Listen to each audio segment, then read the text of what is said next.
भक्ति और प्रेम दोनों में कण मात्र की ही असमानता है। भक्ति का रंग तब और भी अधिक गहरा हो जाता है जब किसी दूसरे धर्म के आराध्य की भक्ति की जाए। यहाँ मैं ये बिल्कुल भी नहीं कह रहा कि दूसरे धर्म की भक्ति की ही जाए। कहने का मतलब ये है कि भक्ति में न तो धर्म की कोई महत्ता रह जाती है और न ही जाति की। जब आत्मा का मिलन सीधे परमात्मा से हो जाए तो वहां बीच में किसी भी चीज की आवश्यकता नहीं होती। आज हम जानेंगे कुछ ऐसे भक्तों के बारे में जो धर्म से तो मुस्लिम हैं, किंतु उनकी भक्ति के तार सनातन धर्म हिंदू से जुड़े हुए हैं। उससे पहले अगर आप इस वीडियो में नए हैं तो हमारे चैनल को सब्सक्राइब कर लें। आइए जानते हैं उन मुस्लिम भक्तों के बारे में।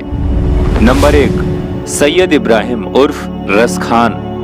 भगवान कृष्ण के परम भक्तों में से एक है रस खान।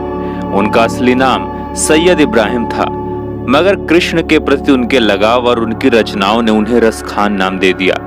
रस खान यानी रस की खान। कहा जाता है कि रस खान ने भागवत का अनुवाद फारसी में किया था। मानुस हो तो वही रस खान, बसों मिली गोकुल गांव के ग्वारन, रस खान की ही देन है। नंबर 2, अमीर खुसरो। 11वीं शताब्दी के बाद इस्लाम भारत में तेजी से फैला। भारत में इस्लाम कृष्ण के प्रभाव से अछूता नहीं रह पाया। इसी वक्त चर्चा में आए अमीर खुसरो। एक बार निजामुद्दीन औलिया के सपने में श्री कृष्ण आए।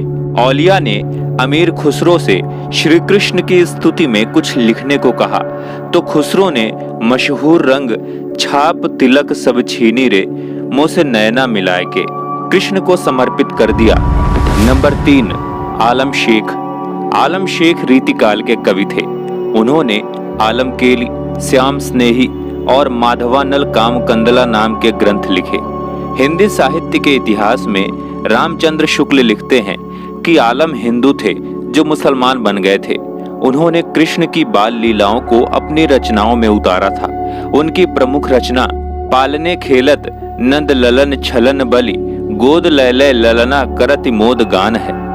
नंबर 4, उमर अली।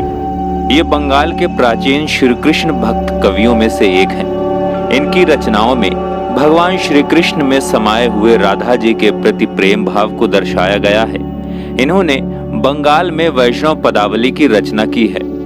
नंबर 5, नशीर मामूद। ये भी बंगाल से ही आते हैं। इनका जो पद मिला है वो गौचारण लीला का वर्णन करता है। पद भाव रस से पूर्ण है। श्री कृष्ण और बलराम मुरली बजाते हुए गायों से खेल रहे हैं। सुदामा आदि सखागण उनके साथ हैं। इनकी रचना इस प्रकार है। धेनु संग गांठ रंगे, खेलत राम सुंदर श्याम। नंबर 6, नवाब वाजिद अली शाह। यूं तो फैजाबाद का प्रेम भगवान राम के प्रति जगजाहिर है, मगर वहां से निकले और लखनऊ आकर बसे नवाबों के आखिरी वारिस वाजिद अली शाह कृष्ण के दीवाने थे। 1843 में वाजिद अली शाह ने राधा कृष्ण पर एक नाटक भी करवाया था। लखनऊ के इतिहास की जानकार Rosie Llewellyn Jones the last king of India में लिखती हैं कि ये पहले मुसलमान राजा यानी नवाब हुए हैं जिन्होंने राधा कृष्ण के नाटक का निर्देशन किया था। लेवेलिन बताती हैं कि वाजिद अली शाह कृष्ण के जीवन से बेहद प्रभावित थे। वाजिद के कई नामों में से एक कन्हैया भी था। नंबर 7, साल बेग की मजार। जगन्नाथपुरी की यात्रा के दौरान रथ एक मुस्लिम संत की मजार पर रुककर ही आगे बढ़ता है। ये मुस्लिम संत थे साल बेग। साल बेग इस्लाम धर्म को मानते थे। उनकी माता हिंदू और पिता मुस्लिम थे। साल बेग मुगल सेना में भर्ती हो गए। एक बार उसके माथे पर चोट लगने के कारण बड़ा घाव हो गया था। कई हकीमों और वैद्यों से इलाज के बाद भी उसका जख्म ठीक नहीं हो रहा था। तब उसकी माता ने उसे भगवान जगन्नाथ की भक्ति करने की सलाह दी। वो दिनों रात ईश्वर की भक्ति में रमा रहता।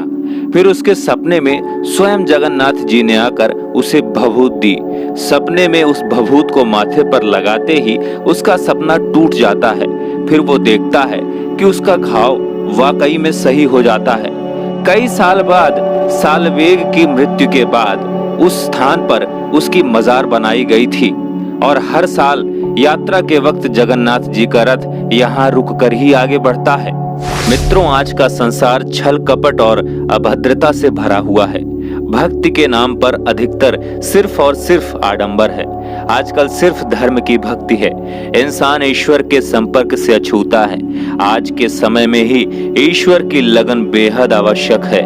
आपसे एक विनम्र आग्रह है कि आप चाहे किसी भी धर्म के हों, दिन में एक समय निर्धारित कर लें और उस समय को ईश्वर की भक्ति में लगा दें।